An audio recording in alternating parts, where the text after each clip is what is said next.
I stood in the operating room at Stanford Children's Hospital, my gloved hands trembling slightly as I studied the brain scan of a 9-year-old boy.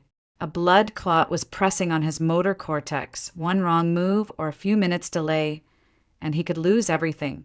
Behind me, a voice I hadn't heard in 9 years cut through the sterile silence. "Madison, please save my grandson." I froze. That voice. I would have known it anywhere. I turned, and there she was, Elaine Mitchell, the woman who had once shattered my life, now begging me for help. But before I could lower the scalpel, the past came rushing back like a wave I could never outrun. 9 years ago, I was just another overworked medical student, finishing my final year in pediatric neurosurgery at Stanford. I came from a modest family, nothing like the tech dynasties that filled Silicon Valley. Then I met Ryan Mitchell. Ryan was different from anyone I had ever known. He wasn't flashy, even though his family practically owned half the medical technology industry. He didn't carry himself like a rich kid. He carried himself like someone who believed in changing the world. He spent afternoons sitting through lectures on biomedical innovation, but he preferred grabbing lunch with me on the Stanford Quad instead of dining at some high-end club in San Francisco. His smile, it disarmed me in ways I couldn't explain. We started dating, slowly at first, then all at once. Those late-night drives in his silver Tesla through the quiet streets of Palo Alto became our sanctuary. He'd talk about reshaping children's health care through tech, and I'd talk about saving lives with steady hands and a stubborn heart. It felt like our dreams were aligned, and I fell for him completely. When Ryan proposed in the hillside garden overlooking Los Altos Hills, I cried.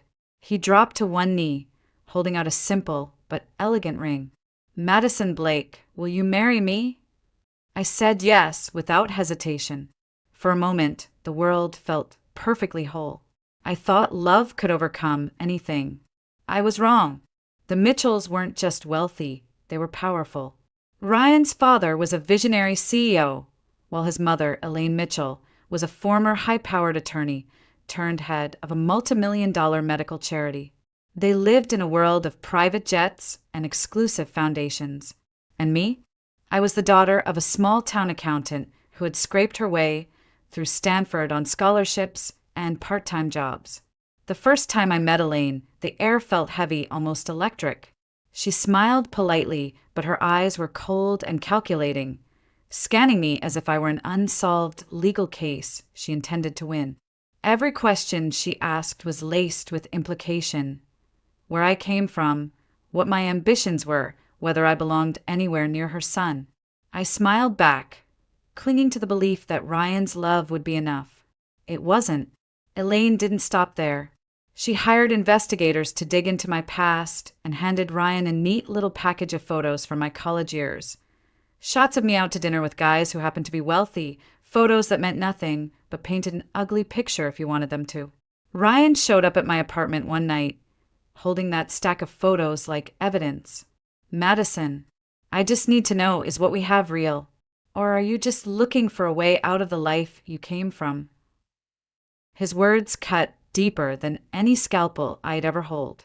I couldn't believe he was questioning my love, not after everything we had shared.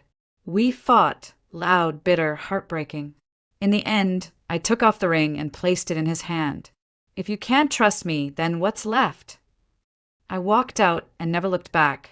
I didn't know that would be the last time I'd ever see Ryan alive. I remember standing in my apartment the next morning, staring at the engagement ring on the counter, the one I'd ripped off my finger hours earlier. My chest felt hollow, as if someone had scooped out my heart and left only the echo of our argument behind. I kept telling myself Ryan would come back, apologize, and realize how cruel his words had been. But my phone never rang. Instead, that night I got a message from Elaine. A simple, cold line of text. "Perhaps it's best for everyone if you move on." I wanted to believe Ryan had nothing to do with it, but part of me wondered if he agreed. For days, I tried to throw myself into studying for my final clinical rotations, but no amount of textbooks could silence the image of Ryan's face, the way his eyes hardened when he asked if our love was real.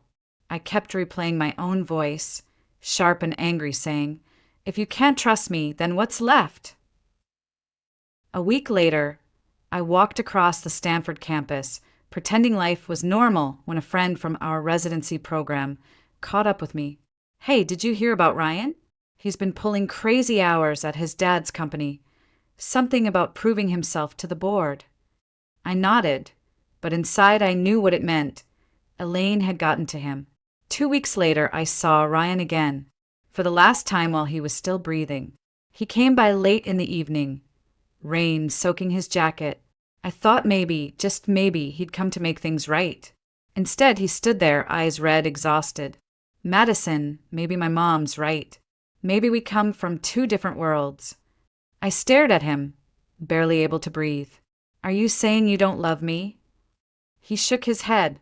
"I'm saying love might not be enough." I don't even remember what I said back. Something about trust, about how real love means fighting for each other, not walking away. But the words didn't matter. His face said everything. When he turned and walked out into the rain, something inside me cracked, and it never fully healed. That night, he drove too fast down the slick, winding road toward Los Altos Hills. Witnesses said his car skidded, hit the guardrail, and flipped. The paramedics said he died on impact. I got the call at 2:13 a.m. "Are you listed as Ryan Mitchell's emergency contact?" the voice asked. "Yes, why?" "What happened?" "There's been an accident." "I'm sorry, ma'am, he didn't make it." My knees gave out, and I collapsed on the floor, the phone clattering beside me. The next morning, I went to the hospital where they'd taken him. My body felt like it belonged to someone else as I walked through those white halls, the smell of antiseptic thick in the air. At the far end of the corridor, Elaine stood waiting, her hair perfectly styled despite the chaos, her expression sharp enough to cut glass. When she saw me, her mouth tightened. "What are you doing here?" "They called me. I was his emergency contact." My voice barely worked. Her eyes narrowed, and in that moment, all the polite mask she'd ever worn dropped away. You're the reason he was out there. You're the reason he's dead." The words hit harder than any physical blow. "Elaine, I never wanted this. Save your excuses." She stepped closer, her voice low, cold. "You latched onto my son because of who he was, and when things didn't go your way, you broke him. You killed him as surely as if you'd driven that car off the road yourself." I opened my mouth to protest, but nothing came out. She turned on her heel and walked away, heels clicking against the tile like a judge pounding the gavel. Guilty, case closed. For weeks after, I drifted through life in a haze. Classes blurred together, conversations faded into static. At night, I'd lie in bed staring at the ceiling, wishing I could turn back time, wishing I could take back every harsh word I'd ever said to him.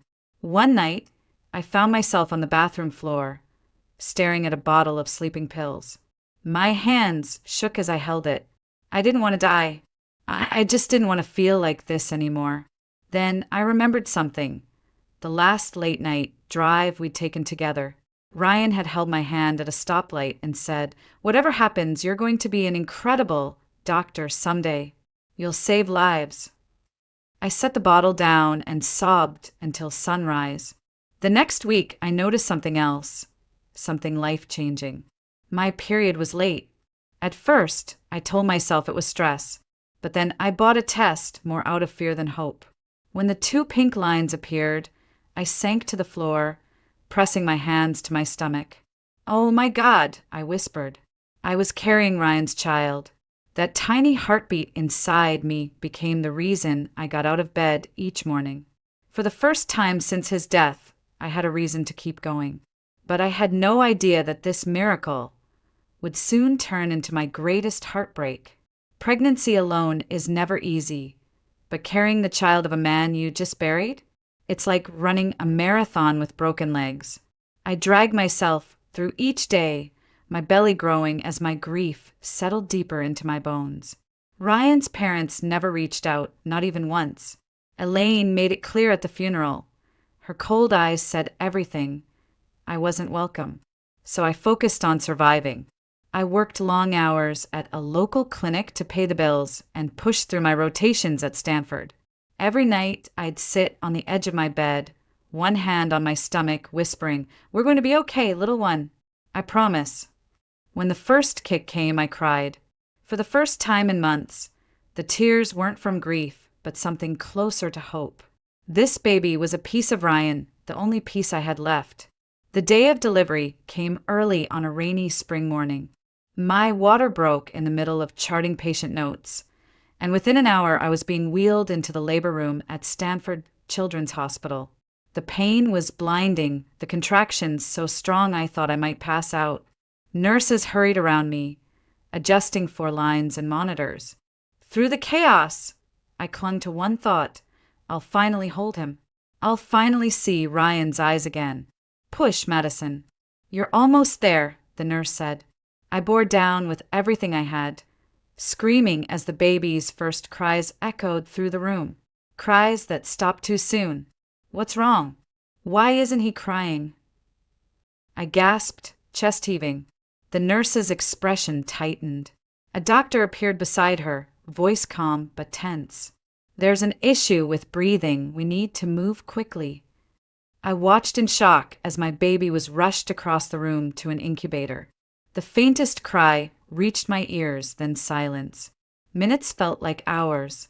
Finally, the doctor came over, removing his gloves slowly, almost hesitantly.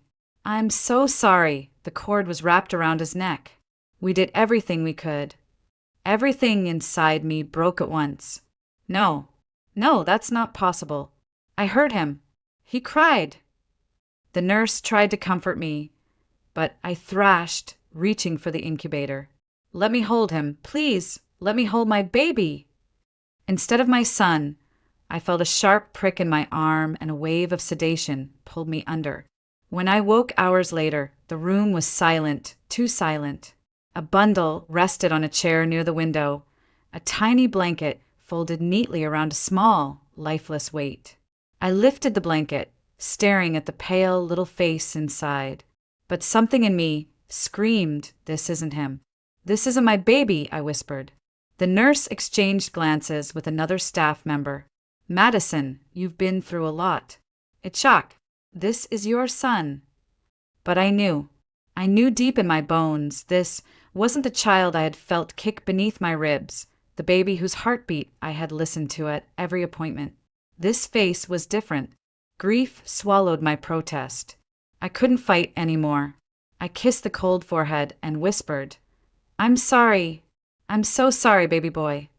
The funeral was small, just me and a few classmates who cared enough to come. Elaine never appeared, though later I learned she had sent flowers on behalf of the Mitchell family. I tore the card up before I even finished reading it. The weeks that followed were a blur of pain. I barely ate, barely slept. One night, I found myself sitting on the floor, clutching the tiny hospital bracelet they'd given me, the one that should have been on my baby's wrist. My world had already ended when Ryan died, but now it felt like fate had salted the earth so nothing could ever grow again. Yet somewhere inside, a small, bitter voice whispered, "You have to move. You have to keep going." So I did. But the woman I had been, she was gone. I didn't know it then, but the moment I blacked out after giving birth was the moment everything I believed about the world shifted. Later, I would learn pieces of the truth, whispers from a nurse who had retired, fragments of hospital records that didn't add up, and one devastating confession that came far too late. But back then, I thought my son had died. Elaine Mitchell had been there that night.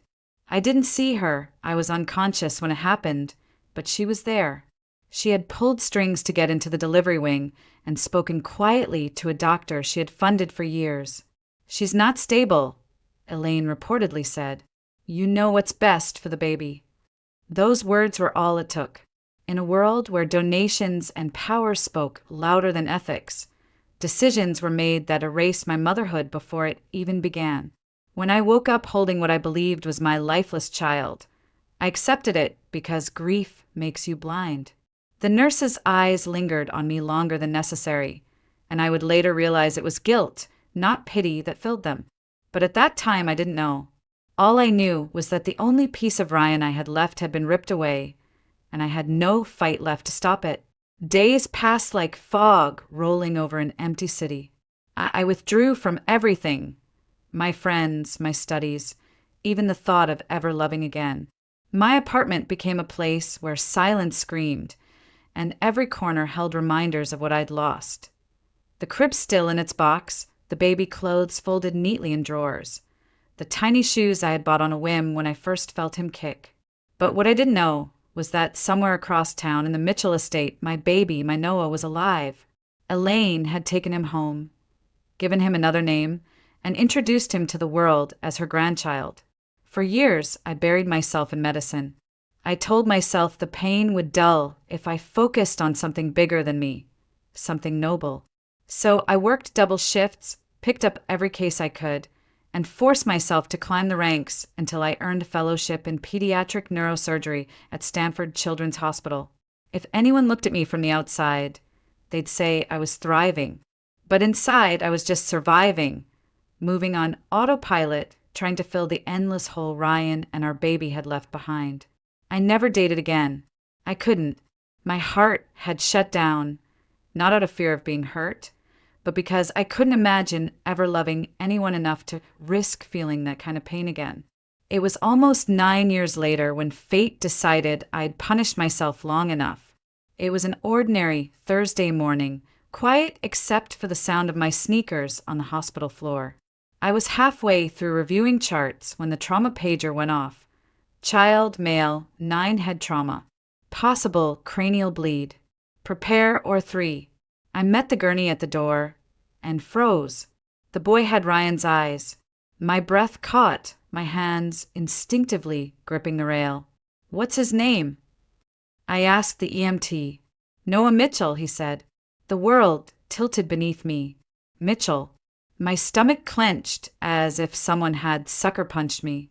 And then I heard it, the voice that had haunted my nightmares for nearly a decade.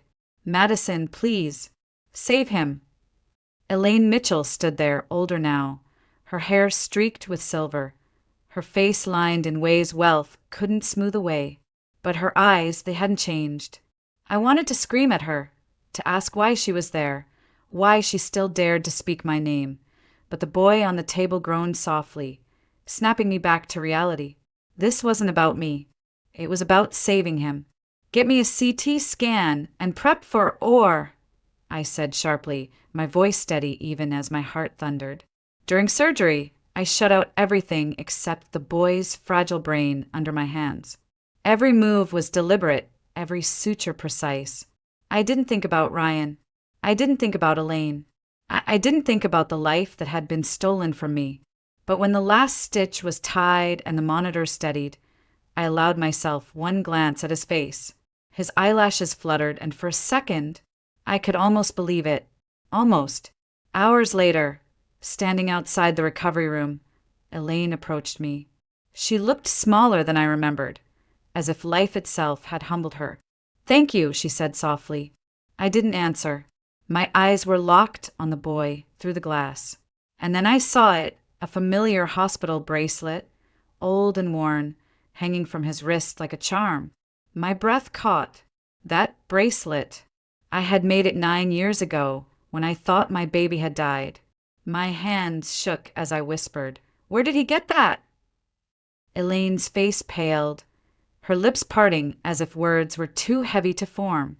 When you lose everything, you either break completely or you rebuild into something unrecognizable. I chose the second option, though for a long time it didn't feel like a choice at all. After what I believed was Noah's death, I poured every ounce of grief and rage into medicine. It was the only thing that made sense, the only place where hard work still gave you predictable results. I spent years in windowless labs, sterile ORs, and libraries that smelled like paper and desperation. By the time I finished my residency, I was a machine. Colleagues called me the hands of glass and steel. Glass because of my precision, steel because of how unshakable I seemed during impossible cases. Patients' parents would clasp my hands and thank me with tears in their eyes. But their gratitude bounced off the hollow shell I had become. I didn't date. I didn't make small talk. I didn't go home for holidays because there was no home left, just an empty apartment and memories that clawed at me whenever I sat still for too long. But I climbed. Oh, I climbed. By 32, I had become one of the youngest attending pediatric neurosurgeons at Stanford Children's Hospital. People whispered about me in the halls, calling me brilliant, resilient, unstoppable. What they didn't know was that I hadn't felt truly alive in 9 years. And then came Noah Mitchell, the boy who turned all my carefully built walls to dust. When I had first seen him lying unconscious on that gurney, something deep inside me had shifted. At first, I told myself it was because of his eyes, the exact shade and shape as Ryan's. But that wasn't it. It was the way my hands trembled, just slightly when I touched his hair to check for scalp lacerations. It was the way my chest tightened every time his monitors beeped. And when I noticed that old, worn hospital bracelet on his wrist, my entire world tilted. I hadn't thought about that bracelet in years, but now it was all I could think about. I had made it myself, on the last day of my prenatal crafting class. A tiny blue cord with a single silver bead, etched with an N for Noah. My Noah. After the surgery, I tried to ignore the questions clawing at my brain. I told myself, coincidences happen. There are plenty of boys named Noah, plenty of families who donate to hospitals and get old bracelets as keepsakes. But deep down, something inside me whispered, no, Madison, this is him. That night, I went home and sat on the floor of my apartment, pulling out the shoebox I hadn't opened in years. Inside were all the memories I'd tried to bury. Ultrasound photos, baby clothes, and the matching bracelet I had kept for myself. I compared it to what I'd seen on that boy's wrist earlier that day. It wasn't just similar, it was identical, down to the tiny imperfection in the silver bead, the one I'd accidentally scratched when trying to engrave it by hand. A chill ran through me. I couldn't sleep. I couldn't eat. The next morning, I found myself in the hospital cafeteria staring at a cup of coffee gone cold, my mind replaying every memory from the day I gave birth. The sedation, the unfamiliar nurse, Elaine showing up at the funeral but never looking me in the eye. Pieces started snapping together, like a puzzle I hadn't realized I was solving. Elaine had been there. Elaine had influence. Elaine had hated me enough to say I didn't belong in her family. What if my son had never died? That question was still echoing in my head when I saw Elaine again in the hallway outside Noah's recovery room. She looked smaller somehow, older, like time had been unkind in ways even her money couldn't fix. Her eyes met mine, and for the first time in 9 years, I saw something I never expected from her. Fear. Elaine, I said, my voice steady despite the storm inside me. We need to talk. Elaine stood frozen when I said those words.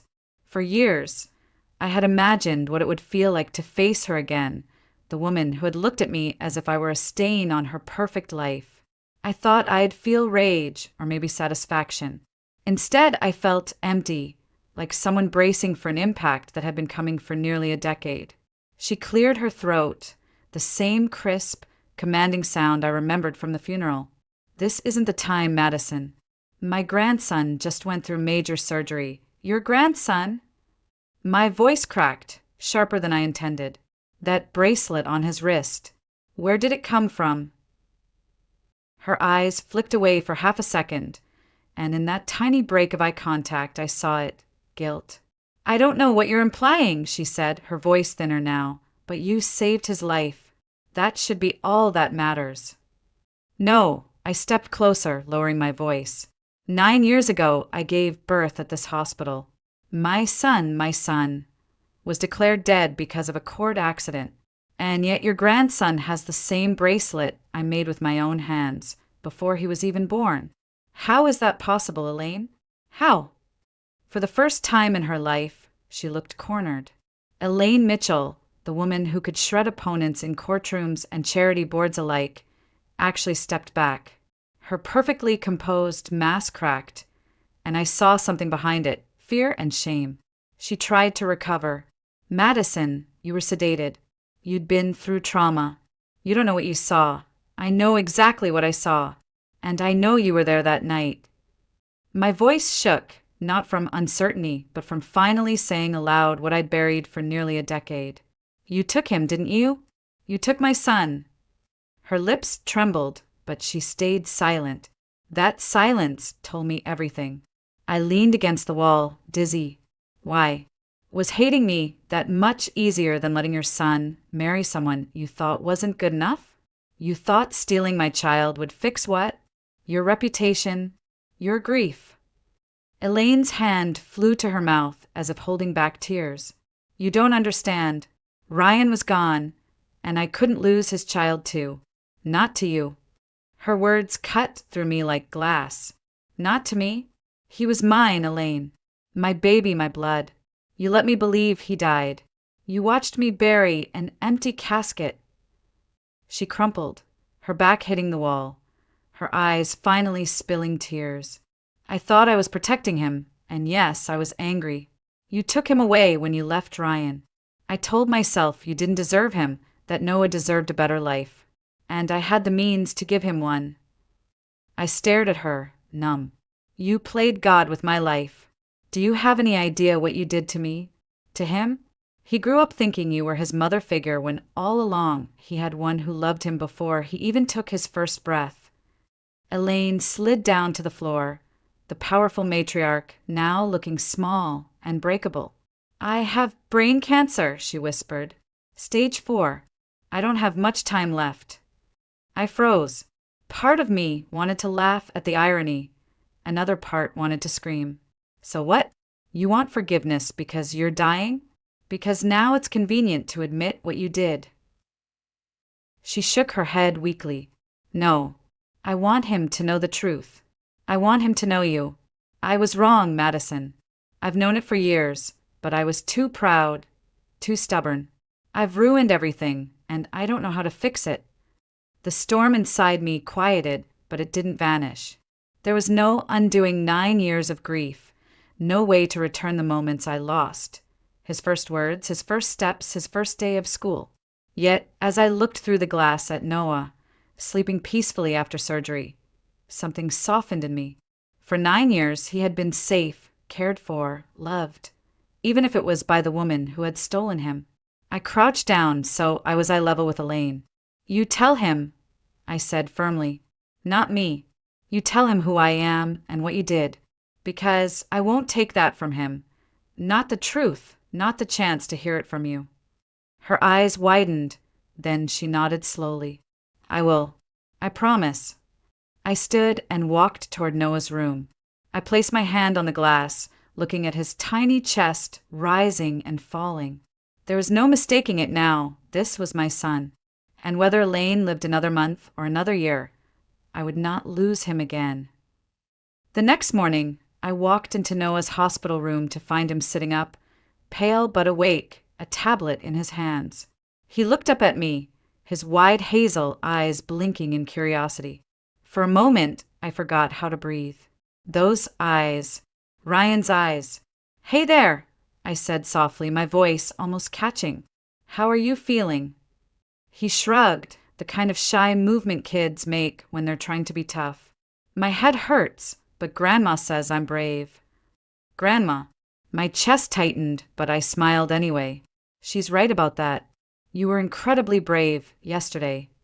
Noah nodded, then turned back to his game, as if bravery was just another item on his to-do list.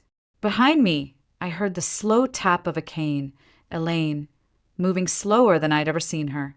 She looked fragile, wrapped in a soft gray shawl, her usual perfection dulled by illness and guilt.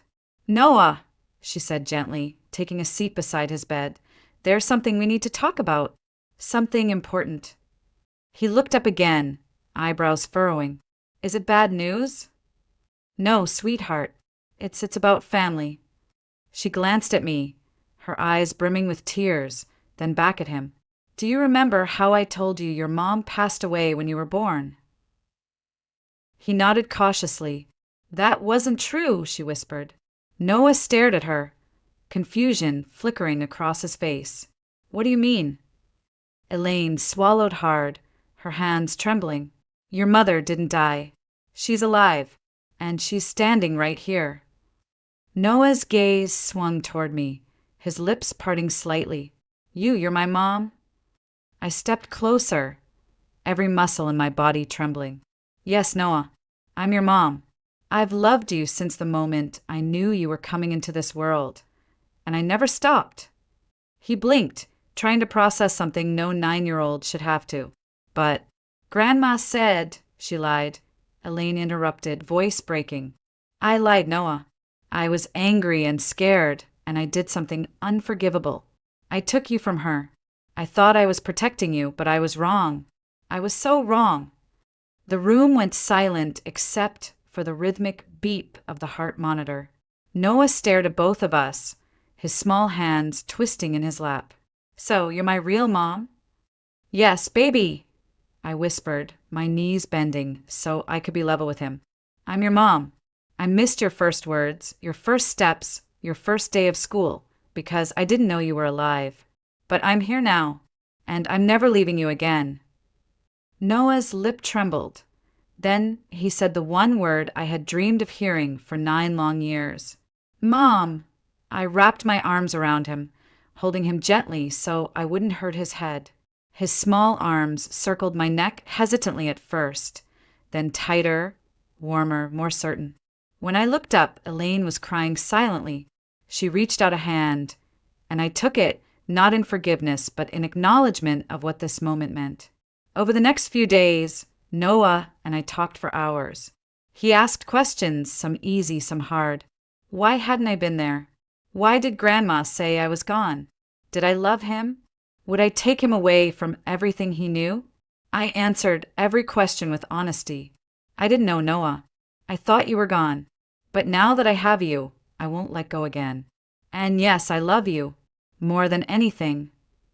Elaine spent most of her time quietly watching us, her illness seeming to progress faster, as though confessing had finally let her body surrender. One evening, she took my hand and whispered, "Thank you for not hating me enough to keep him from me now." I didn't know how I felt about forgiveness yet, but I knew this. Hate wouldn't raise Noah into the kind of man Ryan would have wanted him to be. The day before Elaine was discharged to hospice, she called Noah to her bedside. Be strong, sweetheart, and listen to your mom. She's everything I wasn't brave enough to be. He nodded, eyes glassy, and hugged her tightly. For the first time, I saw something genuine between them, not built on lies or control, but on truth finally spoken aloud. As I tucked Noah into bed that night, he whispered, "Mom, can we start over? Like from today?" I kissed his forehead, tears burning my eyes. Yes, baby, from today. Elaine passed away 2 weeks later. It was quiet, almost peaceful, like a candle flame finally surrendering after burning too brightly for too long. She had requested hospice care at home, and I stayed with Noah through it all. I didn't do it for her, I did for him. On her last night, Elaine asked to see me alone. I stood by her bedside, unsure what I was supposed to feel. "You don't owe me forgiveness," she said, her voice fragile, paper-thin. "But promise me you'll love him enough for both of us." I hesitated, then nodded. I already do." She smiled faintly, closed her eyes, and whispered, "Then I can rest." Minutes later, she was gone. The days after her passing were strange. There was no dramatic reading of a will, no surprise fortune waiting for me. I didn't expect one, but Elaine did leave one thing that surprised me, a letter addressed to Noah. He sat on the living room couch, holding it like it was something dangerous. "Should I read it, Mom?" "Only if you want to," I said softly, kneeling beside him.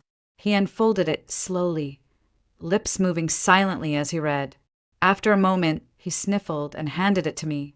She said she was sorry and that she always loved me, even when she made bad choices. I pulled him into my arms, holding him as he cried, not the loud, broken cries of someone whose world is falling apart, but the quiet tears of a boy who finally understands the truth. Legally, things moved quickly.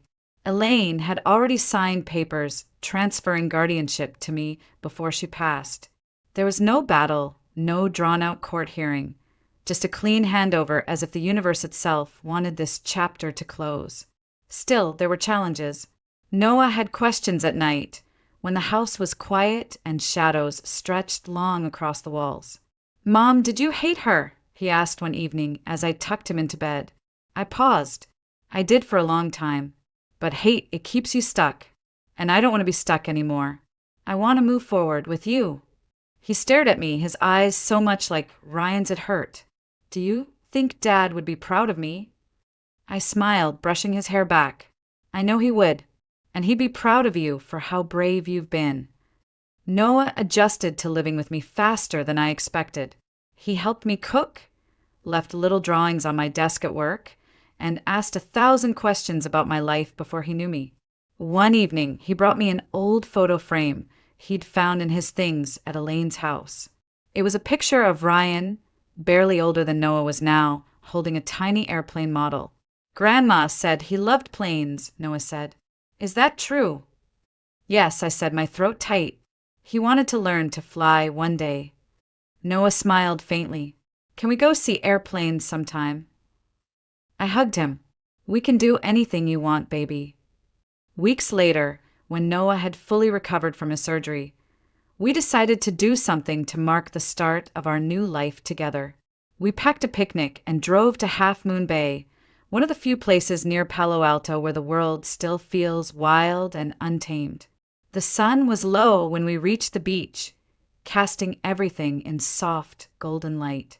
Noah ran ahead, kicking off his shoes and letting the cold Pacific water wash over his feet. "Come on, Mom," he called, waving.